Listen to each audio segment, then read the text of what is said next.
The beneficiary and the account country don't belong together. Excuse me? I'm sorry, I only the bank location looks wrong for that company name. Who confirmed these instructions? You only needed to recognize something out of place. 7 executives failed until the coffee girl said one sentence that saved the billionaire $200 million. And what he did surprised everyone. Before we begin, let us know in the comments, what city are you watching from? And at the end, don't forget to rate this story from 0 to 10. Enjoy the story. This is completely absurd. Nathaniel Maxwell's voice cut through the boardroom like ice. The 35-year-old CEO slammed his fist against the mahogany table in frustration. 3 weeks. 3 weeks with the so-called brightest minds in the corporate world, and we're in the exact same place. Around the massive table, 7 executives exchanged uncomfortable glances. Dark circles marked faces that cost a fortune in skin treatments. Italian suits wrinkled from days without leaving the office. Sleepless nights and sacrificed weekends, all for nothing. $200 million. That was what was at stake. Richard Stern, the gray-haired CFO, adjusted his designer glasses and dared to speak up. Nathaniel, we are exploring every legal option available. This kind of international tax issue has no easy fix. No easy fix? Or are you all just not competent enough to find one? Nathaniel fired back, his glare burning through everyone in the room. I pay each of you 7-figure salaries to handle problems exactly like this.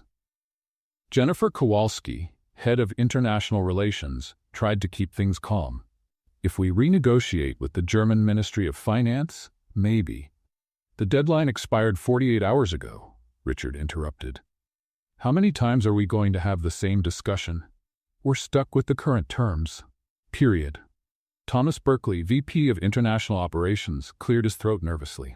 We could restructure using offshore subsidiaries in the Cayman Islands. That might help us work around the problematic clause. And expose us to legal risks that would cost more in lawsuits than we'd ever save from the merger. Richard practically shouted, completely losing his temper. Do you all really have Harvard MBAs? Or did you buy your diplomas online? The boardroom felt like a war zone after weeks of battle. Crumpled papers piled up on the edges of the table. The whiteboard was full of numbers, formulas, and charts that stubbornly refused to make sense. Nathaniel ran a hand through his hair, irritated. He had inherited Maxwell Industries at 28, turning his father's company into a world-respected tech empire. 7 years of building, innovating, achieving. And now he was stuck, trapped by one tax clause that 7 extremely expensive people couldn't solve. The merger with Tech Europa was supposed to be the crowning achievement, a German software giant that, combined with Maxwell Industries, would reshape the global market. Shareholders were eager, the media was buzzing, competitors were anxious.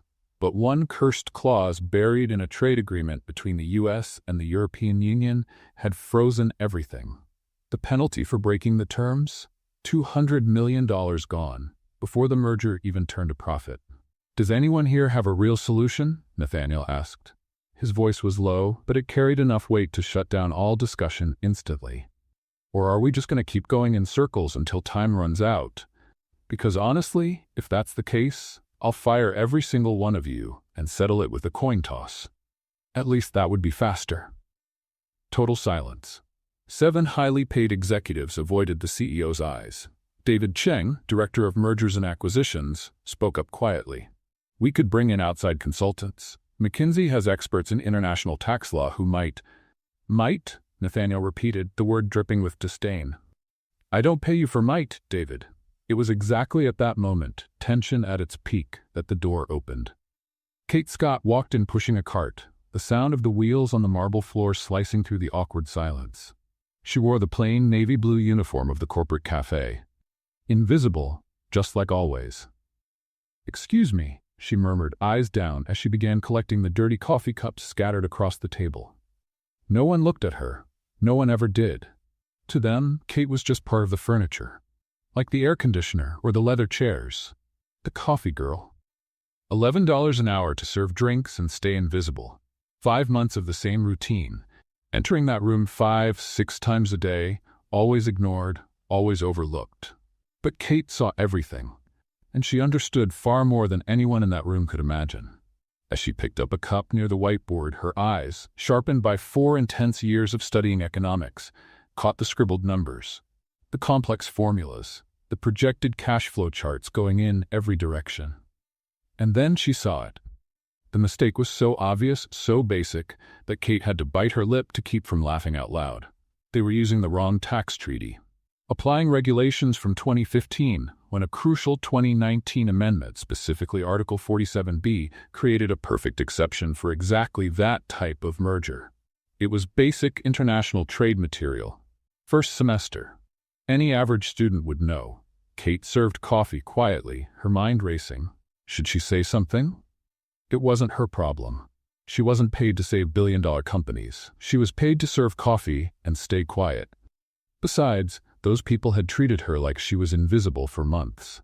Why help them? The answer came when David Cheng absent-mindedly held out his cup without even looking at her.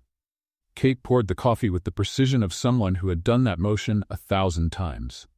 He took the cup back and, with one careless move, spilled half the hot liquid directly on her uniform.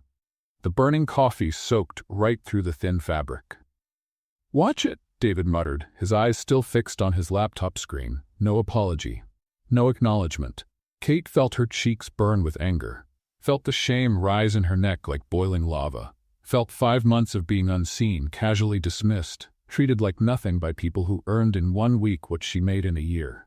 She had a college degree, academic honors, graduated at the top of her class in economics from Washington State University. And there she was, covered in coffee, humiliated, invisible, while 7 overpriced MBAs couldn't solve a problem she could fix in her sleep.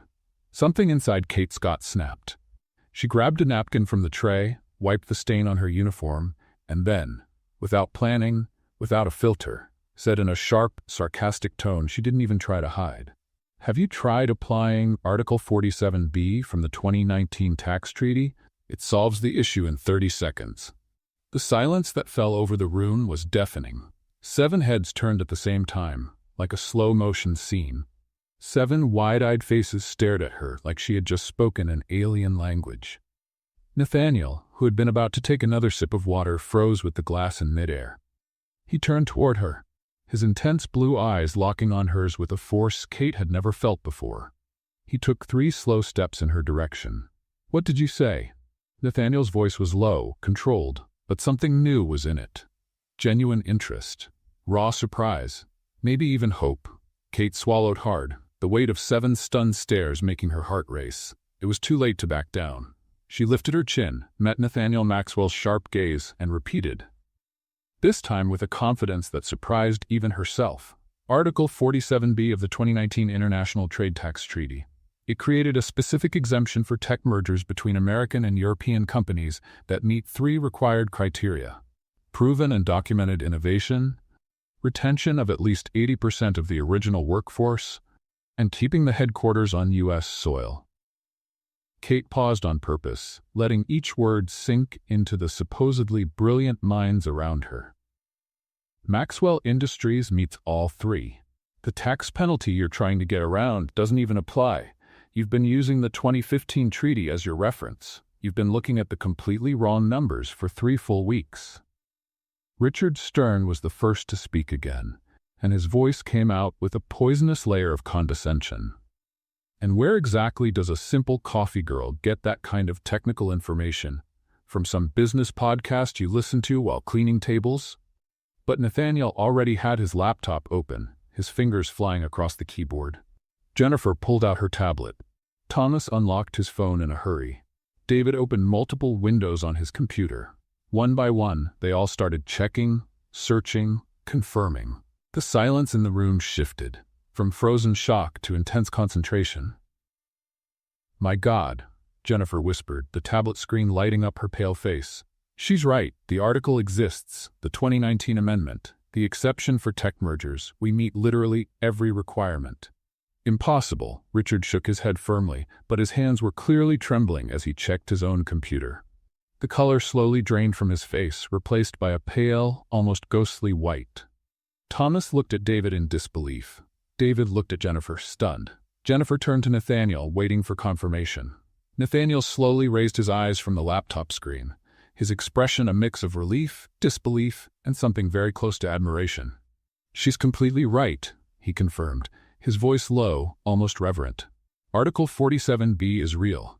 It was implemented in April 2019, and we meet every single requirement perfectly. He looked up, and for the first time in 5 months of Kate working on that floor, Nathaniel Maxwell truly saw her. He didn't look through her like she was air. He didn't look past her like she was part of the furniture. He saw her. As a person, as a human being, as someone who had just saved $200 million. Kate stood by the coffee cart, her heart pounding so hard she was sure everyone could hear it. Part of her still couldn't believe what she had just done. The other part felt a fierce, almost primal satisfaction at seeing those shocked faces. "How do you know this?" Nathaniel asked, taking 2 more steps toward her, closing the distance. He didn't sound angry. He sounded genuinely curious. Before Kate could even form an answer, the digital wall clock gave a soft beep. 6 o'clock. End of her shift. She had exactly 45 minutes to catch the bus, get across town, and pick up her mother's medication before the pharmacy closed at 7. She couldn't be late. Not again. Her mom needed that medicine. Kate glanced at the clock, then back at Nathaniel, and finally let her eyes sweep over the 7 stunned executives who were staring at her like they were seeing her for the first time. "My shift is over," she said, surprised by how steady her voice was. "My mother needs her medication." She began pushing the cart toward the door, the sound of the wheels loud in the stunned silence. "Wait." Nathaniel's voice stopped her just as her hand touched the door handle. "You can't just... How do you know about Article 47B? That's very specific knowledge."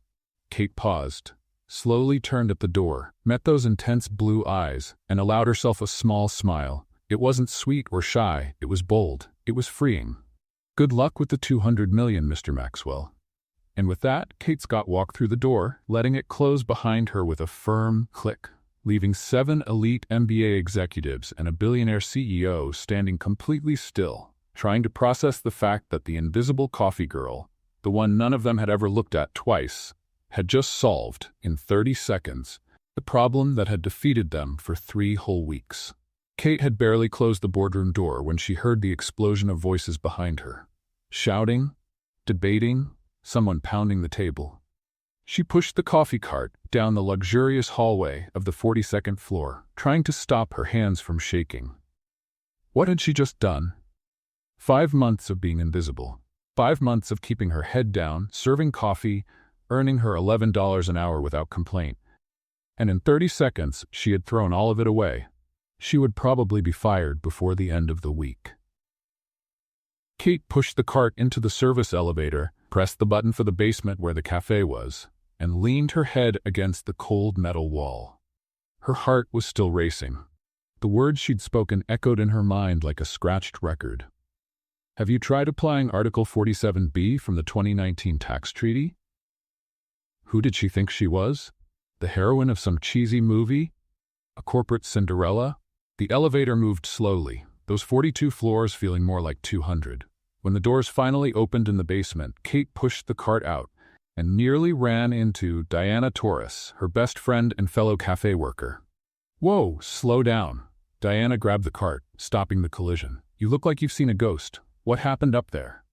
Kate opened her mouth to answer, but before she could say anything, her phone vibrated in her pocket. A message from an unknown number. "Need to speak with you? Cafe, 5 minutes, N. Maxwell." Kate showed the screen to Diana, who widened her eyes. "N. Maxwell? The billionaire CEO N. Maxwell?" Diana practically shouted.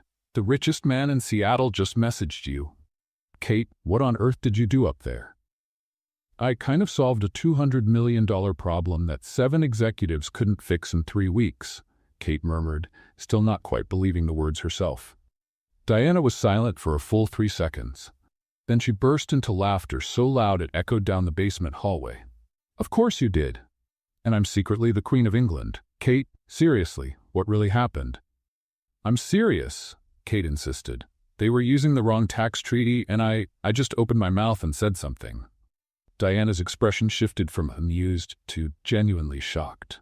"You did what?" "Kate, you know we're not paid to speak up, right? We're paid to be invisible and bring the coffee." "I know. Believe me, I know." Kate ran her hands down her face. But that idiot David spilled hot coffee on me and didn't even say sorry, and I lost it.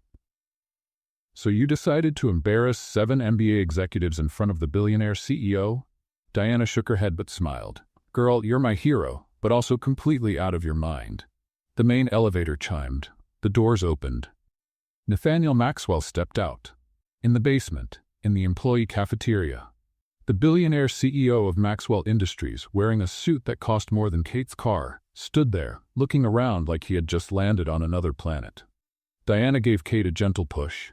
Good luck, she whispered, then disappeared into the cafeteria kitchen with impressive speed. Traitor. Nathaniel walked over to Kate, his hands in his pockets, his expression very different from the one he'd worn in the boardroom. Now there was curiosity, and something else Kate couldn't quite read. Mr. Maxwell, Kate began, trying to sound professional. I need to apologize for saving my company $200 million? Nathaniel cut in, raising one eyebrow. Please don't apologize for that.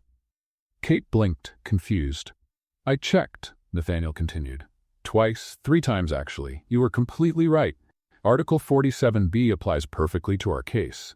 3 weeks, 7 people, millions spent on consultants, and the answer was right in front of us the whole time. He paused, studying her face. How did you know? Kate took a deep breath. No point in lying now. I have a degree in economics from Washington State University, with honors. International trade was my specialty. Article 47B was the topic of my senior thesis. Nathaniel was quiet for a moment, taking it all in. You have a degree in economics, he repeated slowly, with honors, and you're working here, serving coffee for $11 an hour. It wasn't a question. It was a statement, heavy with meaning, but not the kind Kate expected. It wasn't judgment. It was genuine confusion. Life happens, Kate said simply, folding her arms. My mom got sick during my last year of college. The treatment drained everything we had and more. When I graduated, I was almost $100,000 in debt. I needed money fast, not unpaid internships or entry-level jobs that barely pay anything. The cafe here pays $11 an hour, offers health insurance, and it's close to the hospital where my mom gets her treatment. She lifted her chin, defiant. It's not glamorous, but it pays the bills. Most of them anyway. Nathaniel nodded slowly, and Kate could almost see the gears turning behind those sharp blue eyes. How much do you make a week? $400. Sometimes less, depending on my hours.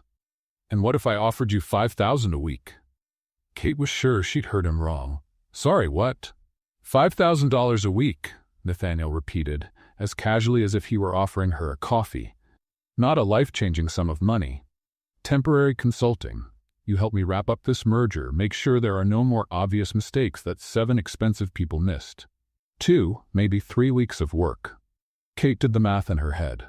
$5,000 a week, 3 weeks, $15,000. That would pay for her mom's medication for 6 months, cover the past due rent, maybe even leave enough to buy clothes without coffee stains. But then reality hit her like a bucket of cold water. They're going to hate me, she said, her voice more vulnerable than she meant it to be. Richard, Jennifer, Thomas, all of them. I'll walk into that room tomorrow and they'll tear me apart. They'll make my life miserable. Probably, Nathaniel agreed with brutal honesty. Richard, especially, has an ego the size of Seattle. Being corrected by someone he sees as beneath him is going to sting. Then why would I do this? Because you need the money. Because you're good. Because 3 weeks of hell are worth $15,000. Nathaniel shrugged. And because, if we're being honest, part of you wants to prove you're better than all of them combined. Kate hated that he was right. I don't take charity, she said firmly. It's not charity. You saved my company from losing $200 million because my elite team apparently doesn't know how to use Google. Despite everything, Kate laughed. A short laugh, a little nervous, but real. $5,000 a week, she repeated, still testing the words. And if it takes longer, we renegotiate. Kate looked down at her coffee-stained uniform. She looked at the basement cafeteria where she had spent 5 months being invisible. Then she looked at Nathaniel Maxwell, a billionaire CEO who for some reason was betting on her. I have one condition, Kate said, surprising even herself. I'm listening. No pity. No special treatment because you feel sorry for the poor girl with the sick mother. If I fail, if I don't deliver, you fire me without hesitation. I don't want mercy. I want respect. Nathaniel held out his hand. Deal. Kate shook his hand. It was warm, the grip strong. A handshake that sealed an agreement that would change everything. First meeting is tomorrow, Nathaniel said, 9 a.m. with international investors. Wear something appropriate. He turned to leave, but paused. Kate? Yes? Welcome to Maxwell Industries, for real this time. Nathaniel stepped into the elevator and disappeared. Kate stood there processing. Diana came rushing out of the kitchen. Well, what happened? Were you fired? Promoted? Did he propose to you? He offered me $5,000 a week to be a temporary consultant. Diana's jaw dropped. And you said? I said yes. Oh my gosh, Diana squealed, grabbing Kate's arms. You're rich. I'm completely terrified. Kate cut in. Because tomorrow morning, I'll walk into that room with 7 people who hate me and will do everything they can to tear me apart. Diana held Kate's face with both hands. Then you walk in there and show them what you're made of, Kate Scott. Show them the coffee girl is smarter than all of them put together. Kate nodded, trying to believe in herself. But somewhere on that same floor, hidden in his luxurious office, Richard Stern was already planning exactly how to destroy Kate's career before it even began. The next morning, Kate stood in front of the open wardrobe in the tiny apartment she shared with her mom, staring at her clothing options like she was choosing armor. Because honestly, she was. Appropriate, she muttered, mimicking Nathaniel's voice. Wear something appropriate. Sure, because I have so many appropriate options in my senior financial consultant wardrobe. Her mother, Helen Scott, appeared in the doorway holding a cup of tea, her gray hair still messy from sleep. Honey, you're talking to yourself again. That's not a good sign. Mom, I have 2 pairs of work pants. 2. One has a tear in the knee and the other so faded it looks like it survived World War II. Helen took a sip of her tea, hiding a smile. And you're just now noticing this? After accepting a job that pays more in 1 week than you usually make in 3 months? Kate turned and pointed a hanger at her mother like it was a weapon. You're not helping. I'm not here to help. I'm here to enjoy the show. Helen sat on the bed, clearly entertained. Go on. What else do you have in there? Kate turned back to her sad little wardrobe. There's that white blouse I wear for... No, wait. I stained it with tomato sauce last week. There's the beige blouse that... No, it has a hole in the sleeve. I've got... The cafe uniform? Helen suggested, raising an eyebrow. Mom. I'm being practical. At least it's clean. Kate let her head fall forward in defeat. I'm gonna look like a clown next to those people. They wear suits that cost more than 6 months of our rent, and I'll show up looking like I got dressed in the dark using clothes borrowed from a scarecrow. Helen set her cup aside and stood, walking over to her daughter. She cupped Kate's face in both hands. Kate Elizabeth Scott, yesterday you solved a $200 million problem in 30 seconds. You could walk into that room wearing a potato sack and still be the smartest person there. Kate smiled despite everything. A potato sack would actually be more stylish than what I've got right now. Then get creative. Wear the least wrecked black pants, the white blouse without any visible stains, and pull that beautiful hair into a nice bun. Confidence, my dear, is the best accessory you've got. 45 minutes later, Kate was on the bus headed to Maxwell Industries, wearing exactly what her mother had suggested, plus a black blazer Diana had somehow found in the lost and found bin at the cafe. It didn't match perfectly, and the sleeves were a little too long, but it worked. Sort of. Kate looked at her reflection in the bus window. She looked like a kid wearing her parents' clothes for a school play. Perfect. The bus stopped in front of the towering Maxwell Industries building. Kate stepped off, looked up at the 42 floors of glass and steel, and took a deep breath. You've got this, she whispered to herself. You're smart. You're capable. You're not going to throw up from nerves. At least she hoped that last part was true. The lobby was as busy as ever. Kate passed through the metal detector, showed the temporary badge Nathaniel had arranged for her the night before, and got into the elevator. This time, it wasn't the grimy service elevator in the basement. It was the main executive elevator, full of mirrors and smelling like expensive cleaning products. Kate pressed the button for the 42nd floor and watched the numbers rise. Her stomach, on the other hand, dropped. When the doors opened, she was greeted by a flawless blonde receptionist who gave her a once-over with an expression that clearly said, "You're lost, sweetheart." "I'm Kate Scott," she said, trying to sound confident. "I'm here for the 9 o'clock meeting." The receptionist checked something on the computer, her perfectly arched eyebrows lifting in surprise. "Oh, you're the consultant." The way she said consultant made it clear she didn't believe it for a second. "Yes, that's me, the consultant." Kate forced a smile. "Where's the meeting?" "Main conference room, last door on the left." The receptionist paused. "They started about 10 minutes ago." Of course they did. Kate walked down the hallway, each step echoing on the marble floor. She could hear voices through the frosted glass door of the conference room. Male voices, confident voices. Voices that clearly belonged to people who knew exactly what they were doing. Kate put her hand on the door handle. "Okay," she whispered to herself. "Worst case scenario, you get fired and go back to the cafe. Best case, well, you'll find out what that looks like once you get in there." She opened the door. 12 pairs of eyes turned to her at once. Nathaniel was seated at the head of the table, flanked by 4 men in suits Kate didn't recognize, probably the international investors. On the other side were the 7 executives she knew all too well from serving them coffee. Richard Stern was exactly where she expected him, wearing an expression of such obvious disdain it practically screamed, "What is she doing here?" "Ah, our consultant has arrived," Nathaniel said, his voice neutral but not unfriendly. "Kate, please, have a seat." The only empty chair was, of course, right next to Richard Stern. Naturally. Kate walked over, feeling every single eye on her, judging everything. The mismatched outfit, the borrowed blazer with sleeves too long, the hair she'd tried to put up neatly but was already starting to fall loose. She sat down. The chair was soft, expensive leather and made a strange noise that echoed in the silent room. "Sorry I'm late," Kate said, placing her worn-out bag at her feet.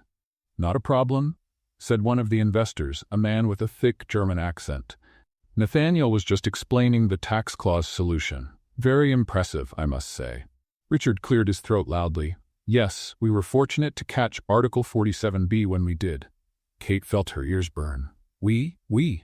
Actually," Nathaniel said calmly, "Kate is the one who caught it on her own, in about 30 seconds. The silence that followed was glorious.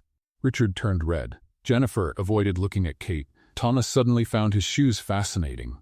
One of the investors, an older man with white hair and round glasses, leaned forward, studying Kate with renewed interest. "Impressive. And what's your background, young lady?" "Economics, Washington State University," Kate replied. "International trade, specifically." "And where were you working before Maxwell Industries?" Kate hesitated. This was where things usually fell apart. "I was serving coffee in the basement of this building." You could hear a pin drop. The investors glanced at each other. Richard could barely hide his smirk. Jennifer and Thomas looked deeply uncomfortable. But then the white-haired investor did something unexpected. He laughed. Not a mocking laugh, a warm, genuine one. "Fantastic. Absolutely fantastic." He tapped the table with excitement. "Did you hear that, Klaus? This young woman was serving coffee, and yet she was the only person on this entire floor who could solve a problem that all of us, with our expensive degrees and years of experience, couldn't figure out." Klaus, the German investor, was smiling too. "This reminds me of something my grandfather used to say. He always believed that the best solutions come from people who aren't trapped in traditional ways of thinking." Richard wasn't amused. "With all due respect, gentlemen, solving a one-off issue doesn't qualify someone to advise on a merger of $200 million? Kate interrupted, surprising even herself. "You're right. But considering I solved the problem that nearly cost that $200 million, I'd say I'm at least somewhat qualified." She gave Richard a sweet smile. "More than some, apparently." Jennifer let out a cough that sounded suspiciously like a stifled laugh. The white-haired investor clapped his hands. "I like her. She's got a backbone. Nathaniel, you made a good hire." Nathaniel hid a smile behind his coffee cup. "I tend to agree." Richard opened his mouth to argue, but Nathaniel cut him off. "Now, if everyone's ready, let's go over the third quarter financial projections. Kate, I prepared a copy of the documents for you." He slid a thick folder across the table. Kate picked it up and opened it, her trained eyes scanning numbers, charts, tables, and then she saw it. Another mistake. Not as obvious as the first, but clear as day to someone who knew where to look. A revenue projection was using the euro to dollar exchange rate from 6 months ago. The recent drop changed the numbers completely. Kate bit her lip. Should she speak up? On her first day? After already humiliating Richard once? She glanced at Nathaniel, who was watching her closely, as if he was waiting for this exact moment. Then Kate realized this was a test. Nathaniel wanted to see if she had the courage to point out mistakes under pressure. She took a breath and raised her hand. Here we go again. Yes, Kate? Nathaniel said, acknowledging her.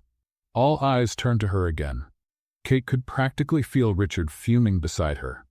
I hate to be that person, Kate began, and she wasn't lying, but there's a small issue with the revenue projection on page 17. Richard grabbed his own copy, flipping pages frantically. Impossible. I personally reviewed those numbers 3 times. Well, maybe on the 4th you would have caught it, Kate said with a smile that was just a little too sweet. The euro-dollar exchange rate you used is from 6 months ago. The euro has dropped significantly in recent weeks. Using the current rate, the revenue projection is inflated by about, she did a quick mental calculation, 12%. The silence in the room was so heavy, Kate could hear the faint hum of the air conditioning. Klaus, the German investor, pulled out his laptop and started typing rapidly. After a few seconds, he looked up, his expression serious. She's correct. The current rate is 1.18, not 1.33 like it shows in the documents. The white-haired investor looked over his glasses at Richard. That's a fairly significant error, Mr. Stern. Richard was turning red, from the ears all the way up to his forehead. It must have been a typo. Our team will correct it immediately. A typo? Kate couldn't stop herself. Richard, with all due respect, that's not a typo. That's using outdated data. A typo would be switching a number. This is failing to verify your information before presenting it to international investors. Jennifer bit her lip, clearly trying not to laugh. Thomas stared at the table like it was the most fascinating thing he'd ever seen. Nathaniel, meanwhile, was sipping his coffee with a perfectly neutral expression, but Kate was sure she saw a glimmer of amusement in his eyes. Kate's right, Nathaniel said calmly. Let's make sure we use the correct numbers moving forward.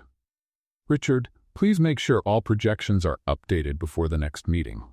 The way he said please made it clear that it wasn't a suggestion. Richard nodded stiffly, his jaw so tight, Kate wondered if he might crack a tooth.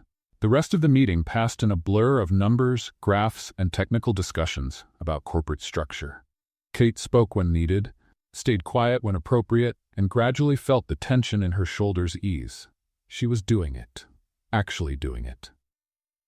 When the meeting finally ended 3 hours later, the investors stood up, shaking hands around the table. The white-haired investor stopped beside Kate. Young lady, it was a pleasure meeting you. You have a bright future ahead of you, I can guarantee that. Thank you, sir, Kate said, genuinely touched. And one piece of advice? He leaned in, lowering his voice. Don't let the Richards of the world dim your light. The corporate world needs more people like you and fewer who hide behind titles. Kate smiled. I'll remember that. Once the investors left, followed by the executives with Richard practically rushing out of the room, only Nathaniel and Kate remained. You did that on purpose, Kate said. It wasn't a question. Nathaniel raised an eyebrow as he placed documents back into a folder. Did what? Put the mistake in the documents, to see if I'd have the nerve to call it out. Interesting theory. Nathaniel closed the folder. But no, the mistake was real. Richard actually used outdated data. Kate blinked. Really? Really? Nathaniel stood. Which makes me think I hired you just in time, before mistakes like that cost us even more. He checked his watch. It's nearly noon. Have you had lunch? Kate glanced at her bag, where a squished peanut butter sandwich waited. I brought something. I didn't ask if you brought food. I asked if you've eaten. Nathaniel grabbed his jacket from the back of the chair. Come on, I know a good place 2 blocks from here. Kate hesitated. Is that appropriate? I mean, you're the CEO, and I'm my consultant, and we need to discuss company strategy. Nathaniel was already walking toward the door. Come on, before Richard starts a rumor that we're having some torrid affair. Kate laughed but followed him. She didn't realize the irony in that last sentence until much later. The restaurant was quiet but clearly expensive, the kind where waiters wore ties and people spoke in hushed tones. Kate felt completely out of place, but Nathaniel ordered for both of them with the ease of someone who had been coming there for years. "So," Nathaniel said once the waiter brought water, "tell me about yourself. Besides the obvious talent with numbers and that knack for humbling my CFO." Kate nearly spit out her water. "I wouldn't call it a knack. More like an accidental consequence of being right." Nathaniel leaned back, studying her. "Economics at a state university, with honors. Why didn't you go into the field after graduation?" Kate fidgeted with the napkin in her lap. "Life had other plans. I needed money quickly, something stable with health insurance. The cafe offered all that. But you knew you weren't using your full potential." "Every single day," Kate met his eyes. "But sometimes survival comes before potential." Nathaniel nodded slowly, like he was truly taking it in. "And your mother? How is she now?" "Better, much better, actually. The doctors are optimistic." Kate smiled. "And thanks to your consultant salary, I can finally afford her meds without choosing between prescriptions and rent." "Well, that's a relief. I wouldn't want to think my consultant is working under threat of eviction." Kate laughed genuinely for the first time since sitting down. "What about you? How does someone become a billionaire CEO at 35? Inherited the company at 28 and managed not to destroy it in the first 6 months," Nathaniel said with a dry humor that surprised Kate. "Though I was tempted a few times." "Tempted to destroy a billion-dollar company?" "Tempted to drop everything and become a surfer in Hawaii." Kate's eyes widened. "You're joking." "Completely serious. There's something very appealing about a life where your biggest problem is which board to use." Nathaniel took a sip of water. "But responsibility is a funny thing. The more you have, the harder it is to walk away." "So you're stuck." "I prefer to think of it as permanently committed." He smiled, but there was a trace of sadness Kate recognized. "Loneliness, the kind that comes from having everything except genuine connection." "When was the last time you really laughed?" Kate asked suddenly. Nathaniel blinked, surprised by the question. "Define really." "You know, a laugh from deep in your belly. That makes your cheeks hurt. That makes you forget for a second that you're a billionaire CEO carrying the weight of the world."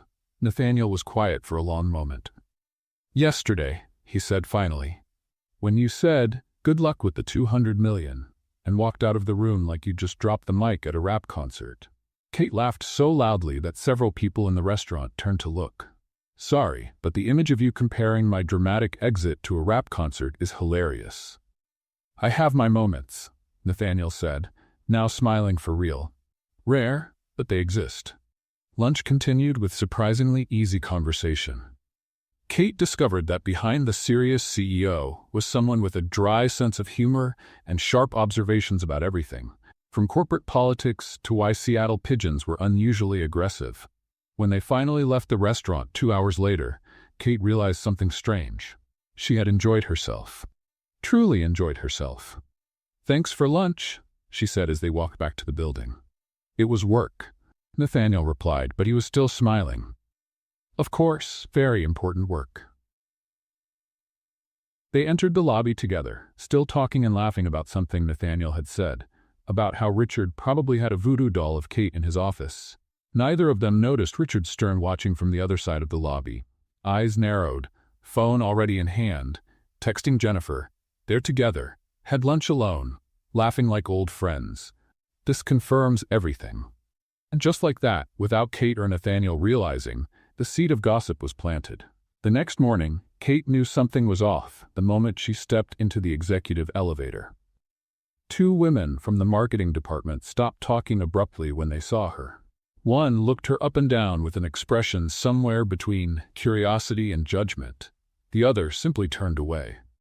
Kate pressed the button for the 42nd floor, feeling a strange chill in her stomach. "Good morning," she said, trying to ease the silence. The 2 women mumbled something unclear and exited on the 18th floor, clearly before their actual stop. Kate could hear them whispering the second the doors closed. Strange. When she got to her floor, The blonde receptionist, who had treated her with professional indifference the day before, now looked at her with something worse, pity mixed with disdain. "Good morning, Kate," she said in an overly sweet tone. "Mr. Maxwell asked that you go straight to the conference room when you arrived." The way she said, "Mr. Maxwell," made Kate want to shower. "Thank you," Kate mumbled, heading toward the room. She passed a group of junior executives in the hallway. The conversations stopped. Their eyes followed her. A woman in a red suit whispered something to the colleague beside her, who let out a quiet chuckle. Kate felt her cheeks flush. What was going on? When she entered the conference room, she found Jennifer, Thomas, and 3 other executives she vaguely recognized. All stopped talking when they saw her. "Good morning," Kate said, placing her bag on the chair. "Good morning, Kate," Jennifer replied, but couldn't meet her eyes. Thomas just gave a quick nod and focused on his laptop again. Kate sat down, opening her folder of documents, but she could feel the stares. She could hear the whispers. Not quite whispers. "Had lunch alone yesterday. Suddenly she's a consultant. Obvious how she got the position." Kate froze. Oh no. The door opened and Nathaniel walked in, followed by Richard, wearing an expression that could only be described as smug satisfaction. "Good morning, everyone," Nathaniel said, taking his seat at the head of the table. "Let's start reviewing the final contract drafts for—" "Nathaniel," Richard interrupted, using the CEO's first name with a level of casualness that made Kate's brow furrow. "Before we begin, we need to discuss the matter of appearances." Nathaniel raised an eyebrow. "Appearances?" "Well," Richard leaned back in his chair, clearly enjoying the moment. "There have been some comments about inappropriate relationships within the team, and as CFO, I feel it's my responsibility to bring it up before it affects our credibility with investors." The silence in the room was stifling. Kate felt her blood go cold. He wasn't doing this. He wasn't actually doing this. "Richard," Nathaniel said, his voice dangerously low, "if you have something to say, I suggest you say it plainly." "Very well." Richard looked directly at Kate. "People are talking about your relationship with Kate, yesterday's lunch, the way you laughed together, the sudden jump from cafe worker to consultant. You do understand how it looks, right?" Kate felt like she'd been punched in the stomach. Nathaniel didn't move. When he spoke, his voice was so cold, Kate felt the air in the room shift. "And who exactly is making these comments?" Richard shrugged. "It's hallway talk. Several people. I just thought you should know her hiring has raised questions." Kate couldn't stay quiet any longer. She stood up so abruptly that her chair scraped across the floor. "I knew this would happen." Her voice came out louder than she intended. "I knew exactly how you would all react." Every eye in the room turned to her. "Kate," Nathaniel began, but she was already on fire. "No." Kate pointed at Richard. "You started this, didn't you? Because I had the nerve to be right when you were wrong. Twice, in front of investors. So now, instead of admitting that just maybe I'm actually good at what I do, you spread the story that the only reason I got this job is... She couldn't even finish the sentence. Richard had the decency to look slightly ashamed, but he didn't deny it. Kate looked around the room. Jennifer avoided her gaze. Thomas stared at his hands. The other executives looked uncomfortable but not surprised. "Amazing," Kate said, her voice cracking a little. "Absolutely amazing. I solve a problem none of you could fix in 3 weeks. I catch mistakes that could have cost millions, but of course the only explanation is that I'm sleeping with the boss." She grabbed her bag. "You know what? You can keep your job, your gossip, and your collective mediocrity. I don't need this." Kate left the room before anyone could say a word, before the tears of anger and humiliation burning in her eyes could fall. She headed straight for the elevator, jabbing the basement button repeatedly, as if that would make it arrive faster. When the doors finally opened in the basement, Kate nearly ran to the cafeteria. Diana was wiping tables and looked up when she saw her. "Kate, are you okay? Are you crying?" "I'm not crying," Kate said, furiously wiping her eyes. "I'm just leaking. From the eyes. Allergies. Allergic to what? Corporate idiots?" That pulled a wet laugh from Kate. Diana guided her to one of the back tables, away from curious eyes, and sat down beside her. "Tell me what happened." And Kate told her. Everything. The whispers, the stares, Richard's veiled accusation, the public humiliation. "They think I'm having an affair with Nathaniel." Kate finished, her voice small. No matter what I do, no matter how good I am, I'll always be the coffee girl who slept with the boss to get ahead. Diana took her hand. You know that's not true. But they believe it, and that's what matters, right? Kate shook her head. I should have seen this coming. I should have known they'd never accept me, that they'd always find a way to diminish what I've done. So what are you going to do? Kate looked around the cafeteria, her old territory, her safe place. A part of her wanted to stay in that simple world where no one expected anything beyond hot coffee and quiet service. I don't know, she admitted. Honestly, I have no idea. She was about to say more when they heard fast footsteps. Nathaniel appeared at the entrance of the cafeteria, eyes scanning the room until they found her. He walked straight to their table, ignoring the stunned looks from the staff, who had never seen the CEO in the basement. Kate, he said, his voice steady. I need you to come back upstairs. What for? More public humiliation? No, so everyone can see you being officially promoted. Nathaniel crossed his arms. I just called a general meeting, every employee on the 42nd floor. I'm going to publicly present your results, your impact on the company, and announce your new title as Senior Financial Consultant with full salary and benefits. Kate blinked. You're going to do what? Make it impossible for anyone to question your competence or how you got the job. His eyes burned with resolve. And if Richard dares to say a word, I'll remind everyone how many of his mistakes you've already fixed. Diana let out a quiet, wow. Kate slowly stood up. Nathaniel, you don't have to do this. I know I don't have to. I want to, because you deserve respect, and I'm going to make sure you get it. He held out his hand. So what do you say? Want to go upstairs and show them who you really are? Kate looked at his outstretched hand, then at Diana, who nodded in encouragement. She took a deep breath and reached for Nathaniel's hand. Let's end this once and for all. When Kate and Nathaniel stepped off the elevator on the 42nd floor, the hallway was packed. Employees from every department had gathered, whispering among themselves, clearly trying to figure out why the CEO had called an emergency meeting. The whispers grew louder the moment they saw Kate standing beside Nathaniel. Ignore it, Nathaniel whispered. Eyes forward. Kate kept her chin up, even though her heart was pounding like a marching band drum. The main conference room was packed. At least 60 people squeezed in, standing along the walls, sitting in extra chairs.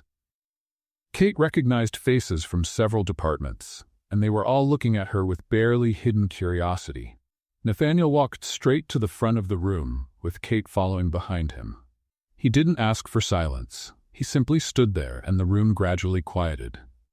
Thank you for coming on short notice, Nathaniel began, his voice cutting through the air. I called this meeting to clear up a few misunderstandings that seem to have been circulating around the floor in the last 24 hours. People exchanged uncomfortable glances. 3 weeks ago, this company was about to lose $200 million due to a misinterpretation of tax law that no one, and I mean no one, in this room managed to catch.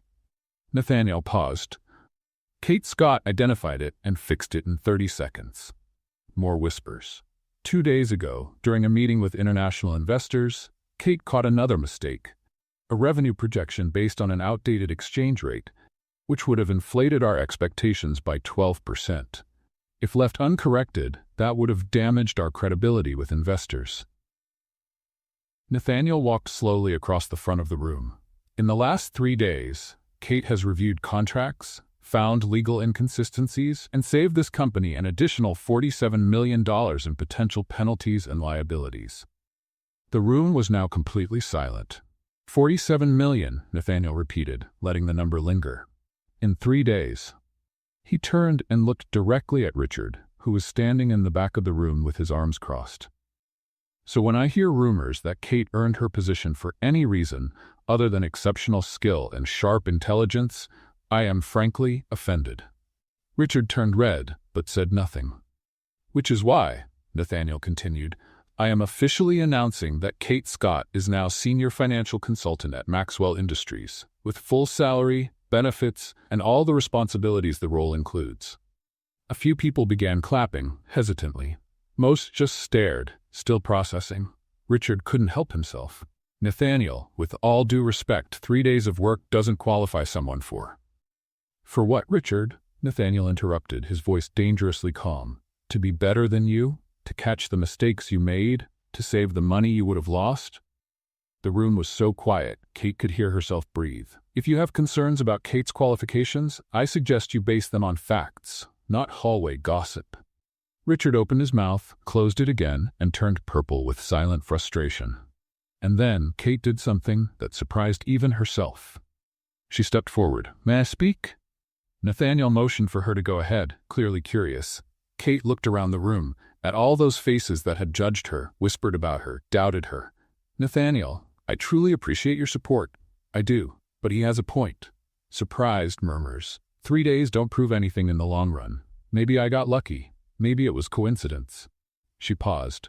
Respect isn't something you declare. It's something you earn. Nathaniel frowned slightly but didn't stop her. So I'd like to propose something. Kate looked straight at Richard. Give me a project. The hardest one you've got. Something no one's been able to solve. If I fail, I'll leave. No drama, no complaints.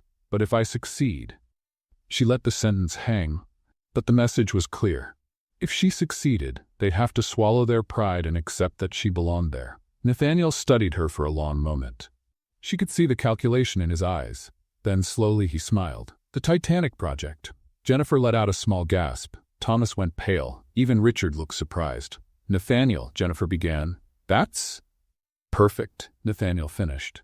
Exactly what Kate asked for, our toughest project.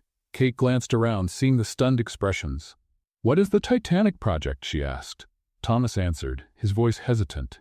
It's a complete restructuring of the operations, logistics, and tech support departments. 10 teams have tried over the last 2 years. All failed. Why? Because it's impossible to cut costs without laying off at least 100 people, Richard said with barely hidden satisfaction. And Nathaniel refuses to approve mass layoffs. So the challenge is to restructure 3 departments, significantly reduce costs but without firing anyone? Kate asked. Exactly, Nathaniel confirmed. You have 2 weeks. 2 weeks? Kate repeated. Too much time? Nathaniel teased, raising an eyebrow. Kate felt a smile forming. Perfect. Then it settled. Nathaniel looked around the room. Kate has 2 weeks to present a solution for the Titanic project. And when she succeeds, not if but when, I expect everyone here to have the decency to recognize that she deserves to be part of this team. He paused, letting the words sink in. Meeting adjourned. People began to leave, still whispering, but now the tone had changed. It wasn't malicious gossip anymore. It was genuine curiosity about whether Kate could actually pull it off.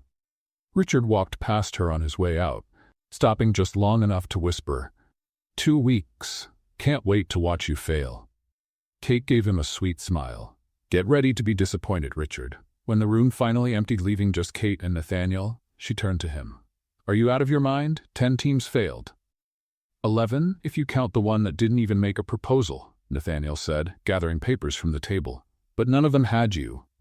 Is that confidence or insanity? Maybe both. He handed her a thick folder.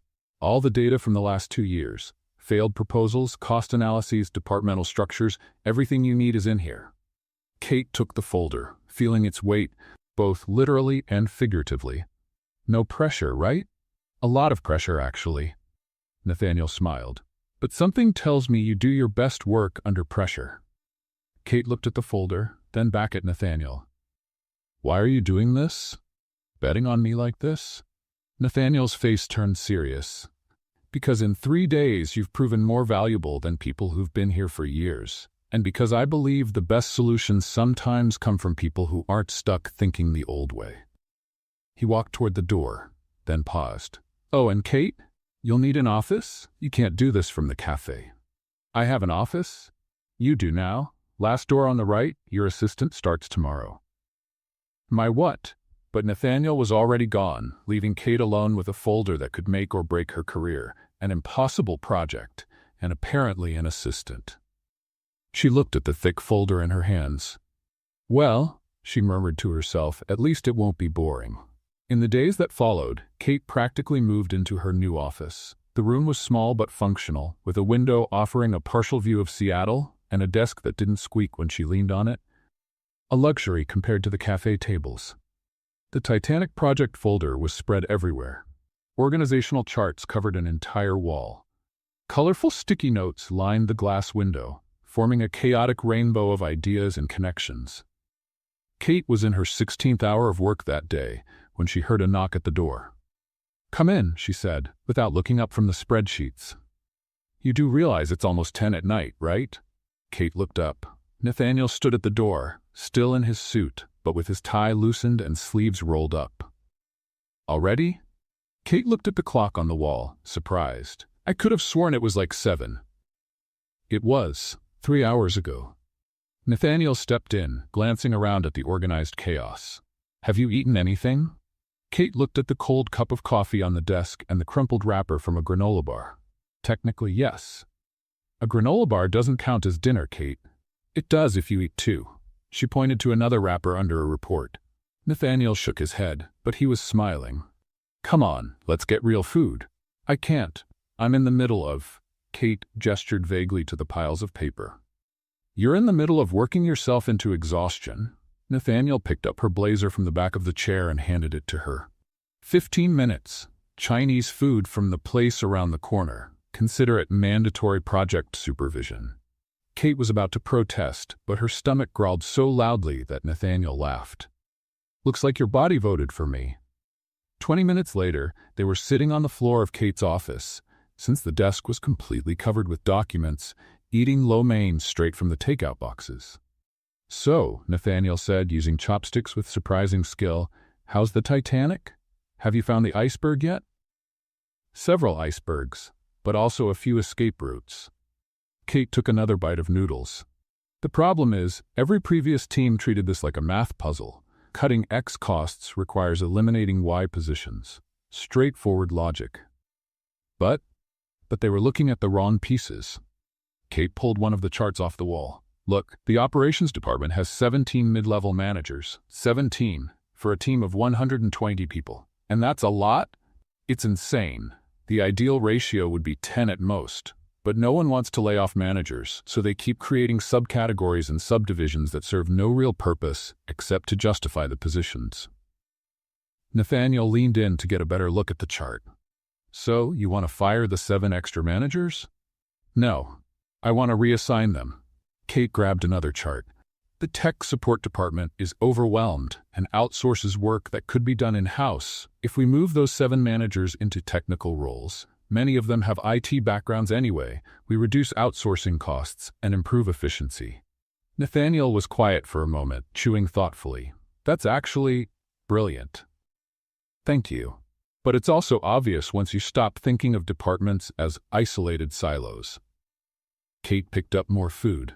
"The problem with corporate solutions is that people make things way too complicated. They build systems on top of systems on top of systems until no one knows what's going on anymore," said the woman who covered an entire wall in sticky notes. "That's different. That's organized chaos. Is there such a thing?" "You're looking at it." Nathaniel laughed, a genuine sound that made Kate smile too. They kept eating in a comfortable silence for a few minutes. "Can I ask you something?" Nathaniel said finally. "Sure. Why do you stay so late? I mean, I know the deadline's tight, but you've been here since 6 this morning. That's a lot, even by crazy corporate standards." Kate set her food container aside. "Because for the first time in years I'm doing something that matters, something that really uses my brain." She looked around the messy office. "For 5 months I served coffee. Before that, I worked 3 different jobs that basically paid me to be invisible and not question anything. And now you're saving millions and solving impossible puzzles." "Exactly. It's addictive, you know? That feeling that you're making a difference." Nathaniel nodded slowly. "I remember that feeling. In the early years after I took over the company, before it turned into nothing but meetings and corporate politics." "Do you miss it?" "Miss what?" "Actually working. Solving problems instead of just managing people who solve them." Nathaniel was quiet for so long that Kate thought she had crossed a line. "Sorry," she said quickly. "It's none of my business." "No, you're right." Nathaniel leaned back against the wall. "I do miss it. A lot. Sometimes I sit through 8-hour budget meetings and think, is this really what I got up for today? To argue about the color of the new company logo? Then why don't you go back to doing real work? Because when you're the CEO, your job is to sit through boring budget meetings and make logo decisions. He smiled without much humor. It's the part no one tells you about when you take over a corporate empire. Kate pulled a fortune cookie from the takeout bag, cracked it open, and handed half to Nathaniel. You know what I think? What? Rules are made to be questioned. If you want to solve problems, then solve problems. Let someone else sit through the logo meetings. Delegate, you mean? Strategic delegation. Kate opened her half of the cookie and read the message. Fortune favors the bold. Pretty generic. Or pretty fitting, considering. Nathaniel opened his. Big changes come from small decisions. Huh? The universe is feeling very philosophical today. They laughed, and Kate realized this was probably the most genuine conversation she'd had with anyone besides her mom and Diana in months. Maybe even years. I should go, Nathaniel said, though he didn't move. Let you get back to your organized chaos. Or, Kate said impulsively, you could stay and help me with the logistics part. I need someone who understands the political impact of moving managers between departments. Is that a cry for help from the woman who solves $200 million problems in 30 seconds? Everyone needs help sometimes, even cafe super geniuses. Cafe super geniuses? It's my new official title. I had it printed on a business card. Nathaniel laughed again, that same genuine laugh that completely changed his face. All right, let's take a look at your organized chaos. They worked together until almost midnight, side by side, Nathaniel offering the corporate perspective Kate needed, while she laid out solutions none of the 10 previous teams had thought of. And somewhere between the organizational charts and the talks about department efficiency, something shifted. It wasn't just work anymore. It was connection. It was partnership. It was the beginning of something neither of them was ready to name yet.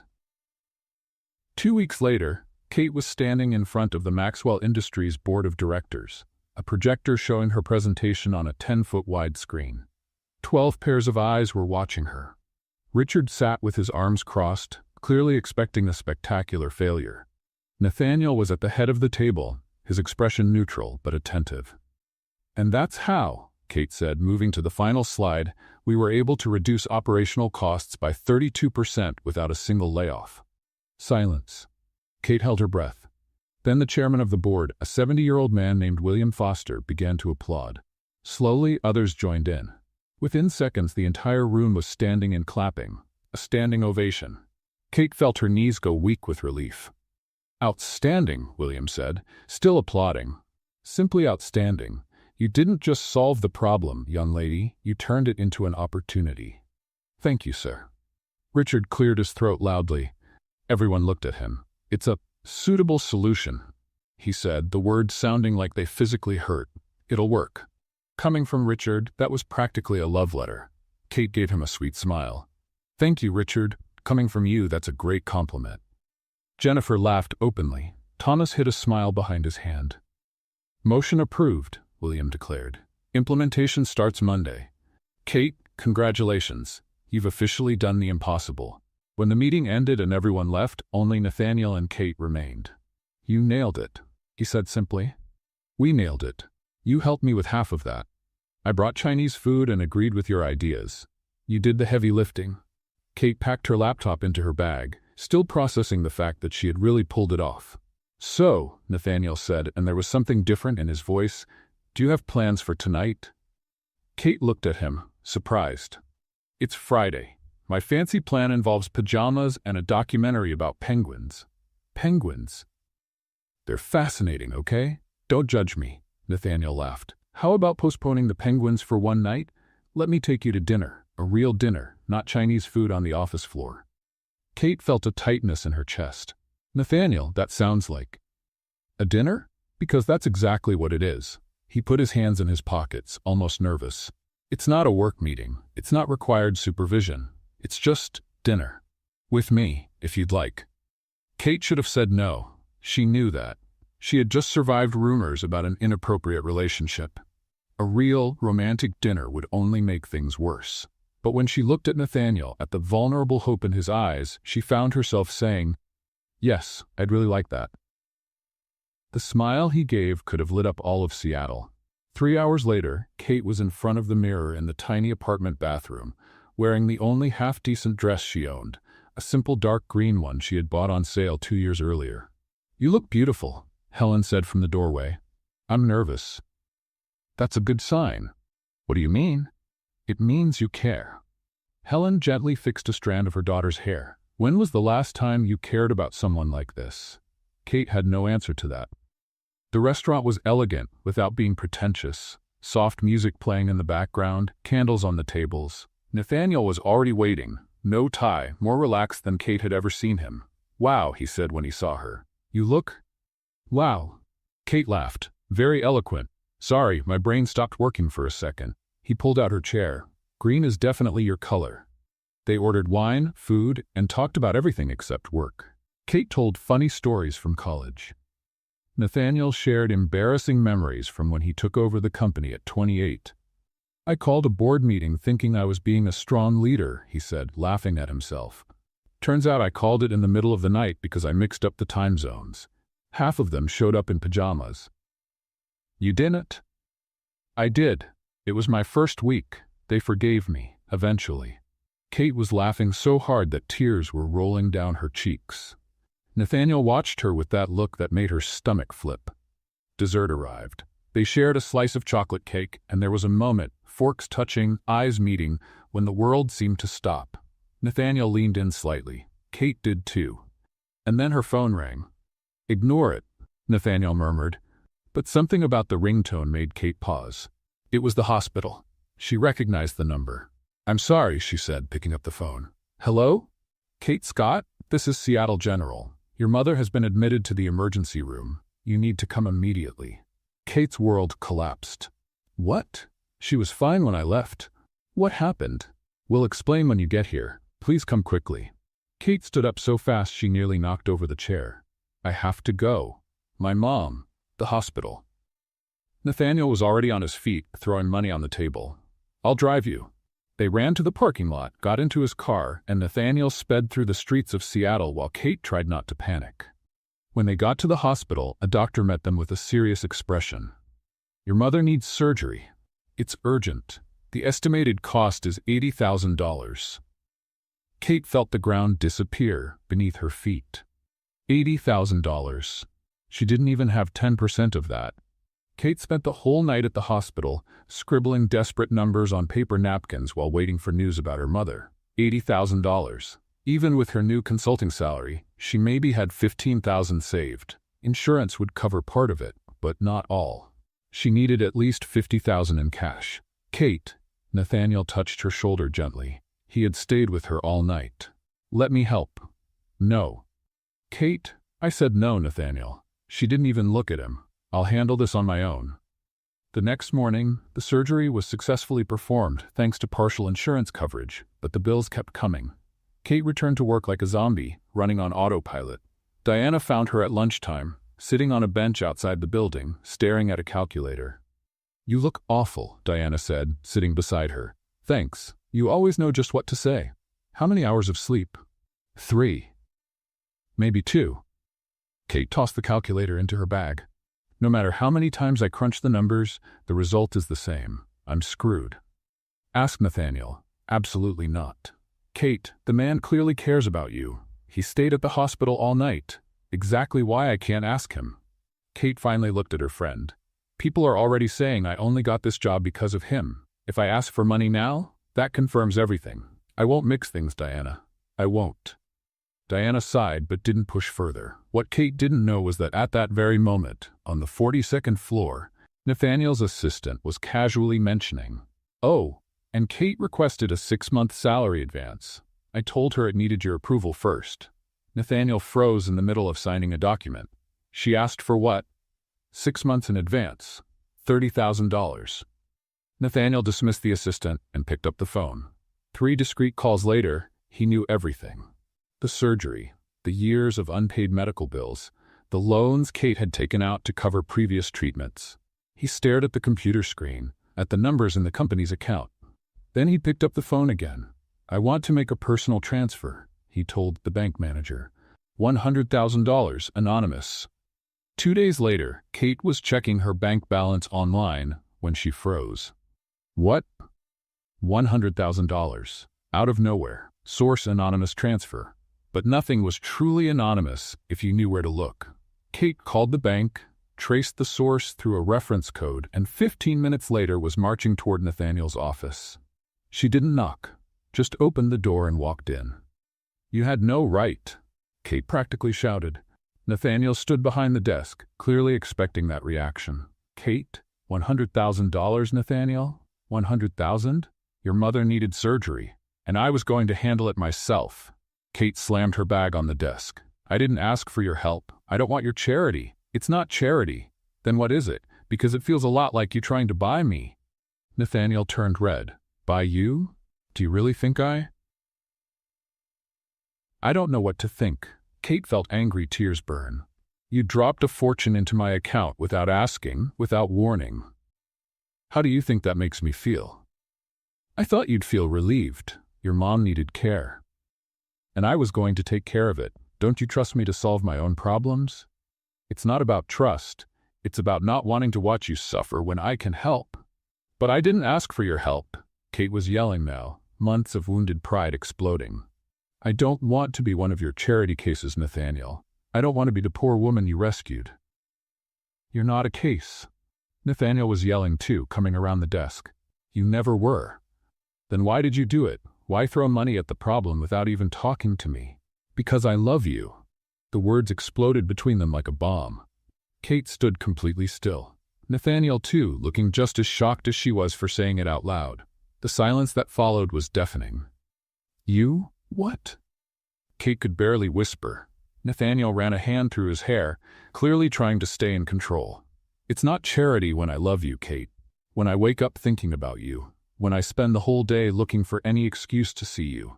When I stay at the hospital all night just to make sure you're okay." Kate felt the ground disappear under her feet for the second time in 3 days. "You can't." "We can't," she stammered. "Why not?" "Because it's complicated. Because you're my boss. Because people already talk. Because you're scared," Nathaniel said gently. Kate finally let the tears fall. "I don't know how to handle this," she admitted, her voice cracking. "I don't know how to separate gratitude from. She couldn't finish. She couldn't say the word. Kate grabbed her bag and rushed out of the office before Nathaniel could say anything else. She didn't come back the next day, or the one after, or the third. For 3 full days, Kate Scott simply disappeared. On the 3rd day of Kate's absence, Maxwell Industries was in a state of controlled panic. "Did anyone check this currency forecast?" Jennifer asked during the morning meeting, nervously staring at the numbers on the screen. Thomas flipped through papers frantically. "I thought you checked it." "I thought David checked it." David raised his hands. "Nobody told me to check anything." Nathaniel watched the chaos from across the table, a headache forming. 3 days without Kate, and the company was falling apart in slow motion. A critical issue had come up with the European contract, and no one could find a solution. They needed her. But more than that, he needed her. And not just to fix company problems. "Meeting's over," Nathaniel said abruptly, getting up. "Figure it out yourselves. I have something more important to do." He walked out before anyone could protest. Meanwhile, at Seattle General Hospital, Kate was sitting next to her mother's bed, slowly peeling an orange. Helen was recovering well from the surgery, sitting comfortably against the pillows, watching her daughter with that motherly look that sees everything. "Are you going to tell me what happened, or should I guess?" Helen finally asked. "Nothing happened." "Kate, you've been peeling that orange for 20 minutes. It's mush now."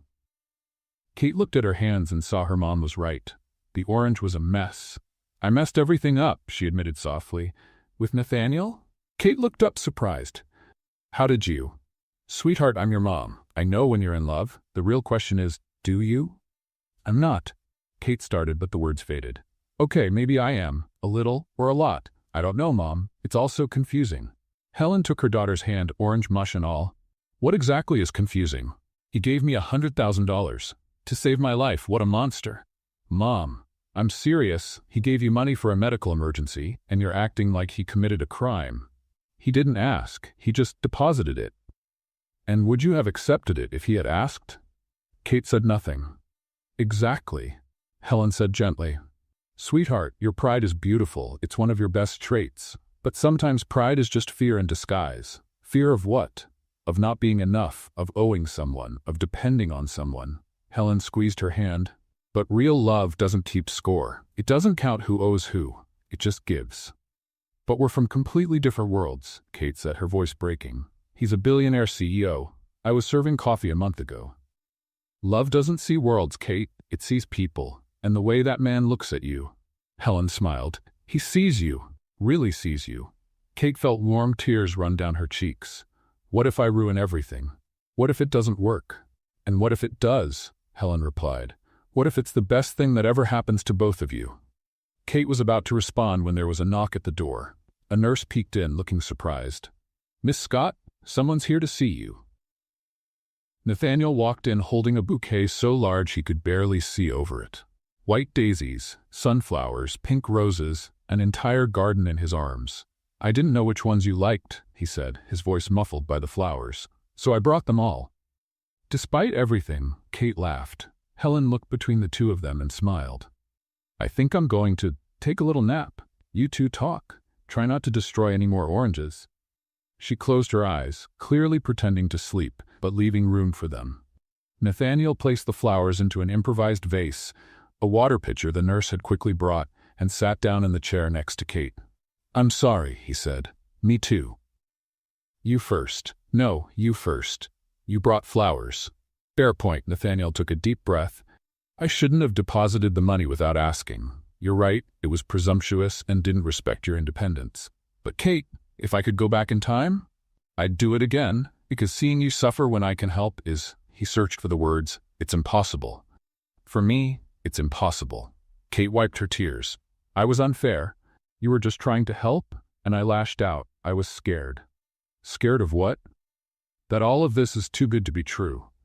That one day I'll wake up and realize I don't deserve any of it. The job, the respect, you. Her voice faltered. Especially you. Nathaniel gently held her face in both hands, making her look into his eyes. Kate Scott, you are the most brilliant, funny, stubborn, and amazing person I've ever met. You solve problems in seconds that others take weeks to figure out. You stand up to arrogant executives without blinking. You care for your mother with such devotion that it leaves me speechless. He wiped a tear from her cheek with his thumb. You don't just deserve all this. You earned it. Nathaniel, But he wasn't done yet. And about loving you? That has nothing to do with who deserves what. It's about the way you make me laugh, the way you make me think, the way you make me want to be better. It's about the fact that for the first time in years, I wake up looking forward to the day, just because I might see you. Kate's heart was pounding so hard, she was sure he could hear it. I'm really scared, she admitted, of messing this up, of not being enough for your world.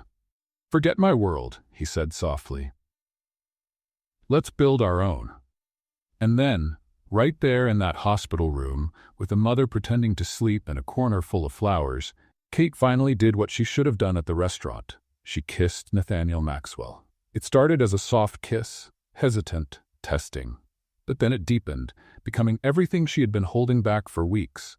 Fear turned into courage, gratitude into affection, confusion into absolute certainty. When they finally pulled apart, Kate was smiling through her tears.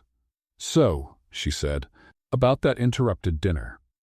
We'll reschedule as many times as it takes to get through it. Sounds like a plan. Helen coughed loudly without opening her eyes. If you two are done making up, Kate, you've got work waiting. And Nathaniel, thank you for the flowers. They're beautiful.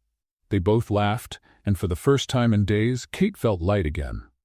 The next day, Kate returned to work. She was welcomed with a hug from Jennifer, a high five from Thomas, and even a sticky wave from David. But Richard was strangely quiet, watching from a distance with a smile that made Kate's stomach tighten. She didn't know that, at that very moment, he was putting the final touches on his plan. Fake documents ready to accuse her of insider trading. The storm was just beginning. The following morning, Kate walked into the conference room smiling, still feeling the warmth of Nathaniel's kiss. Her happiness lasted exactly 12 seconds. Richard was seated at the head of the table beside 3 board members she had never met in person. Their expressions were serious, grave. "Kate Scott," one of them said formally, "please have a seat." Kate's smile vanished. "What's going on?" Richard slid a thick folder across the table. Kate opened it with trembling hands. Financial transaction records, emails, documents with her signature. "You're being accused of insider trading," the board member said, "using privileged information for personal gain." Kate felt the blood drain from her face. "That's ridiculous. I never." "The documents speak for themselves," Richard cut in, barely hiding his satisfaction. "You had access to confidential information about the merger and used it to make personal investments that earned you $50,000. "I don't have $50,000. I barely have 5. "Not anymore. You moved the money to an offshore account in the Cayman Islands." Richard pointed to one of the documents. "It's all here. Date, time, amount." Kate stared at the papers, panic rising in her throat. They looked real. Her signature, her name. "This is fake," she said, voice shaking. "Someone forged these documents." "That's a serious accusation," the board member said. "Until we complete a full investigation, you are suspended from all duties effective immediately." "You can't." "We can, and we are. Hand over your badge and leave the building." Kate looked around the room. Jennifer avoided her gaze. Thomas stared at his hands. Only Diana, who had just walked in with coffee, looked at her, eyes wide with horror and sympathy. "Where's Nathaniel?" Kate asked. "In an off-site meeting," Richard said too quickly. "He'll be informed." Kate realized it then. Richard had planned everything for the exact moment Nathaniel would be away. But there was nothing she could do. With shaky legs, Kate handed over her badge and walked out. 3 hours later, the story was on every financial news site. Maxwell Industries consultant accused of insider trading. From coffee server to corporate criminal. The real story behind Kate Scott's meteoric rise. Kate shut down her computer, unable to read anymore. Her phone was buzzing nonstop. Reporters were at her apartment door. Her reputation was being torn apart in real time. Nathaniel called 17 times. She didn't answer once. What could she say? That she was innocent, but everything looked like she was guilty? 2 days dragged by like weeks. Kate barely got out of bed. Helen tried to cheer her up. But even her mother looked worried. Then, on the morning of the 3rd day, Nathaniel showed up at her door. "You're not answering my calls," he said bluntly. There was nothing to say. "Well, I have something to say." Nathaniel walked in and placed a folder on the kitchen table. Richard forged the documents. Kate looked up, a flicker of hope in her eyes. "What? I hired the best private investigator in Seattle. It took 2 days, but he found everything." Nathaniel opened the folder. "Richard used forgery software to fake your signature. The offshore accounts? They don't exist. The transaction records were completely made up." "How did he make it all look so real?" "Because he's done it before." Nathaniel pulled out more papers. 3 times in the last 5 years, always with talented employees who threatened his position. 2 left quietly, 1 sued but lost because he had no proof. "But now you have proof." "Now I do." Nathaniel smiled grimly. "And the board will see everything today. Dress nicely. You'll want to see his face when I take him down." 4 hours later, Kate was back in that same conference room, but this time the full board was present. 12 people, including William Foster, the chairman. Richard sat nearby, looking far too confident for someone about to be exposed. "Thank you for coming," Nathaniel began. "I called this meeting to correct a terrible injustice." He spent the next 20 minutes presenting every piece of evidence. The forged documents, the forgery software found on Richard's personal computer, the history of 3 past employees he had sabotaged the same way. Color slowly drained from Richard's face. You can't prove," he stammered. "I already did." Nathaniel dropped the final report on the table. "And there's more. You used company funds to pay for the forgery software. Technically, that's embezzlement." Silence filled the room. William Foster stood up slowly. "Richard Stern, you are fired effective immediately, and we will gladly cooperate with authorities in any criminal investigation." Richard turned pale. "You can't do this. I've worked here for 15 years. And use those 15 years to sabotage good people." William turned to Kate. "Miss Scott, on behalf of the entire board, I offer our deepest apologies. Your name will be fully cleared, and a public statement will be released today. Kate nodded, still trying to process everything. Richard was escorted out by security. When the door closed, William turned to Kate again. One more thing, we need a new CFO, and frankly, after everything you've been through, I can't think of anyone more qualified. Kate blinked. You're offering me the CFO position? Full salary, company shares, and our complete respect. It was everything Kate had dreamed of. CFO of a billion-dollar company, at 27, financial security for life. She looked at Nathaniel, who smiled proudly. Then Kate did something no one in the room expected. I truly appreciate it, she said calmly, but I have to decline. Silence returned, this time from pure shock. Decline? William repeated. Why? Because I've realized something these past few weeks. I don't want to spend the next 20 years in meeting rooms discussing budgets. I want to make a difference in another way. Kate took a deep breath. I applied to Stanford for a master's in international economics, and I was accepted with a full scholarship. Jennifer let out a small squeal. Thomas dropped his pen. Nathaniel didn't move at all, his expression unreadable. I start in 2 months, Kate continued. So, if the CFO offer is still open when I finish my degree in 2 years, I'd love to reconsider. But for now, I need to grow, to learn, to become the best version of myself. William studied her for a long moment, then smiled. You are an extraordinary young woman, Kate Scott. The offer will be waiting when you return. The meeting ended. People left. Kate stayed where she was, waiting for Nathaniel to speak. He finally looked at her. Stanford, he said quietly. Stanford. For 2 years. Yes. Nathaniel nodded slowly. Then, he said, and Kate could see the pain he was trying to hide, I guess we have a lot to talk about. The next 2 months went by too fast and too slow at the same time. Kate spent her days training her replacement, a young analyst named Peter, who had half her confidence and twice her anxiety, and spent every free moment she could with Nathaniel. They were officially dating now, though quietly.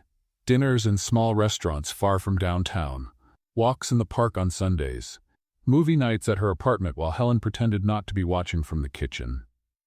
You know my mom literally hasn't blinked in the last 10 minutes, right? Kate whispered one night during a movie.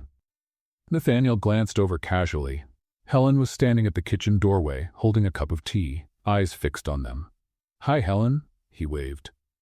Just checking if you need more popcorn, she said a little too quickly before disappearing. Kate buried her face in her hands, laughing. This is so embarrassing. I think it's sweet. Nathaniel pulled her closer. She loves you. She just wants to make sure I'm good enough for you. And are you? Not even close. But I'll spend the rest of my life trying to be. Talks like that became common. Future plans. Whispered promises. But always with Stanford's shadow hanging over them. 2 years is a long time, Kate said one night, lying on the couch with her head in Nathaniel's lap. It is, but it's not, he said, playing with her hair. I'll visit every month. You'll come home for the holidays. We have video calls. Long-distance relationships are tough. They are, but you're worth every mile. On Kate's last day at Maxwell Industries, she walked in to find the entire floor decorated with balloons and a huge banner that read, Good luck at Stanford, Kate. Surprise! Diana yelled, tossing confetti. Kate's mouth dropped open. At least 50 people were there, even folks from other departments she barely knew. Jennifer came over with a giant chocolate cake. We know you love chocolate, so we made a cake big enough to feed a small army. You're all amazing, Kate said, her voice shaking. Thomas handed her an envelope. From all of us, for books or pizza. Your call. Kate opened it. It was a bookstore gift card worth $500, signed by practically everyone on the floor. I'm going to cry and ruin my makeup, Kate joked, wiping her eyes. Nathaniel stood on a chair to get everyone's attention. Can I say a few words? The room went quiet. Kate Scott walked into this building 6 months ago, serving coffee for $11 an hour. She leaves having been offered the position of CFO. He looked directly at her. She taught us that titles don't define worth, that intelligence can come from unexpected places, and that sometimes the most capable person in the room is invisible because no one's really looking. People applauded. Kate felt warm tears run down her cheeks. My turn, she said when the room settled. You taught me that earning respect isn't something you're born with. It's something you build, every day, And that family isn't just blood. Sometimes it's a group of people who believe in you even when you don't believe in yourself. More applause, more tears. Diana hugged her so tightly, Kate could barely breathe. When the party finally ended and everyone had gone home, only Nathaniel remained. "Ready?" he asked gently. "For Stanford or to say goodbye?" "Both." Kate looked around the office that had been hers for such a short time, but had meant so much. "Let's go." Nathaniel drove her to the airport. The goodbye at the terminal was heartbreaking. 2 months until I see you again," Kate said, clinging to him. 58 days. But who's counting? Nathaniel tried to smile. "I love you. I love you more." Impossible. One last kiss. One last hug. And then Kate walked through security, looking back until Nathaniel was out of sight. 6 months flew by in a blur of classes, assignments, and daily video calls. Kate stood out at Stanford, just like everyone knew she would. Nathaniel visited every single month without fail. Weekends in Palo Alto, walks on campus, dinners at student cafes where he was definitely the most well-dressed man in the room. "You really stand out here." Kate laughed one night, seeing him in an Armani suit surrounded by students in sweatshirts. "Good, that way everyone knows you're taken." Their relationship not only survived the distance, it thrived. And then, graduation day arrived. Kate was chosen as the class speaker. Helen and Diana were in the audience of 2,000 people, and hidden in the back, wearing ridiculous sunglasses in an attempt to be discreet, was Nathaniel. 6 months ago, Kate began her speech. "I was serving coffee and invisible. Today I'm here because one sentence changed everything. Have you tried applying Article 47B? 30 seconds of courage that transformed my whole life." The audience was completely silent. Everyone here has their own sentence waiting, that one moment of courage that will change everything. My advice? Don't wait for the perfect permission. Don't wait to feel ready. Just say the sentence. Take the chance. Believe you deserve to be in the room. Thunderous applause. Kate finished, stepped down from the stage, and was walking back to her seat when she heard her name over the microphone. She turned around. Nathaniel Maxwell was on the stage. "Sorry to interrupt," he said, smiling nervously. "But I also have a sentence that will change everything." Kate froze. Nathaniel stepped off the stage, walked toward her, and in front of 2,000 people, knelt down. The stadium erupted in cheers. "Kate Scott," Nathaniel said, pulling a small box from his pocket, "you changed my life in ways I didn't even know were possible. You made me laugh. You made me think. You made me want to be better. So here's my sentence. Will you marry me?" Kate couldn't even speak. She just nodded frantically, laughing and crying at the same time. "I need words, sweetheart." "Yes," she shouted. "Yes, yes, 1,000 times yes." The entire stadium stood, applauding. Nathaniel placed the ring, simple, elegant, perfect, and kissed her, while 2,000 strangers celebrated. A year later, they were married in an intimate but elegant ceremony. Helen cried. Diana was a bridesmaid. Even Jennifer, Thomas, and the rest of the Maxwell Industries team showed up. But the most special moment wasn't the wedding. It was 3 months later, at the opening of the Carter Maxwell Foundation. Kate and Nathaniel had transformed the old corporate coffee shop into a training center for workers who wanted to study but couldn't afford to. Scholarships, mentoring, real support, and Kate had hired Diana as director of operations. At the opening ceremony, Kate was serving coffee symbolically, a return to her roots, when a young woman walked up. "Excuse me," the girl said shyly. "I'm new here, as a server, and I just wanted to ask, how did you get here? From server to all this?" Kate smiled, remembering 6 months ago when she had been that girl. "I said a sentence that changed everything," she answered gently. "A sentence that took 30 seconds of courage. And you can too." Nathaniel appeared behind her, wrapping his arms around her waist, and together they looked at the training center full of people who were exactly where Kate had once been. Invisible. But not for long. "You know what I learned?" Kate said, leaning into Nathaniel's embrace. "What?" "That sometimes all it takes is 30 seconds of courage and someone willing to listen." Nathaniel kissed her hair. "And a little spilled coffee to kick things off?" Kate laughed. "That helps too." What did you think of Kate and Nathaniel's story? Let us know in the comments. Rate this story from 0 to 10. What score would you give it? Don't forget to subscribe to the channel and turn on the notification bell to catch all our stories. And check out more emotional stories by clicking here on the end screen.